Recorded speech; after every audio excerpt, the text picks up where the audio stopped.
Tiksen, must step on the session. Anduru, silent nanga basakuru. Chinokuambera asakuru. Yadari Unopisa gekenduru. Burikuzwa here ibi aseku. Unopisa iwe sabati. Ene cheche kusabati. Mpakanga kuakata. Maria hapa danisa mnishala. Moto Unopisa iwe sabati. Ene cheche kusabati. Mpakanga kuakata. Maria hapa danisa mnishala.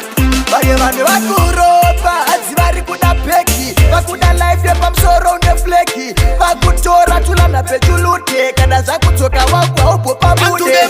Musatora chitoma.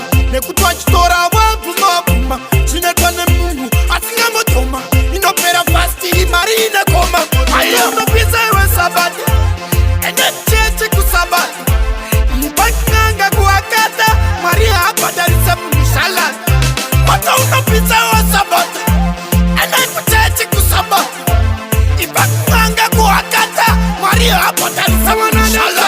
Asina mato wakavi kwane kasket. Vanu wanganiva wakaita tempted. Tiri kutandara pano comrade. Tamba kompresa utata fedewa. Usateuka semkatu wagoti. Usafut kwane munu fanika koti. Kutikana nesha unasweisho toti. Usamish kwane munu usapuwa katoti. Moto Unopisa iwe sabati. Ene cheche kusabati. Mpakanga kuakata. Maria hapa darisa mnishala. Moto Unopisa iwe sabati. Ene cheche kusabati. Mpakanga kuakata. Maria hapa darisa mnishala. Baye vane vakuropa. Azivari kuda peki. Vakuda life yepa msoro une fleki. Vakutora tulana pechulute. Kada za kutoka wakwa upo pamude. Musatora chitoma. Nekutwa chitora wapu mapuma. Chinetwane mungu atinga motoma. Inopera fasti marine koma. Ayo Unopisa iwe sabati. Ene cheche kusabati. Mpakanga kuakata. Maria hapa darisa mnishala. Moto Unopisa iwe sabati. Ene cheche kusabati.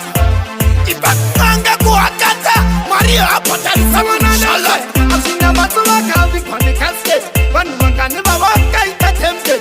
Tiri kutandara pano comrade. Tamba kompresa utata fedewa. Usateuka semkatu wagoti. Usafut kwane munu fanika koti. Kutikana nesha unasweisho toti.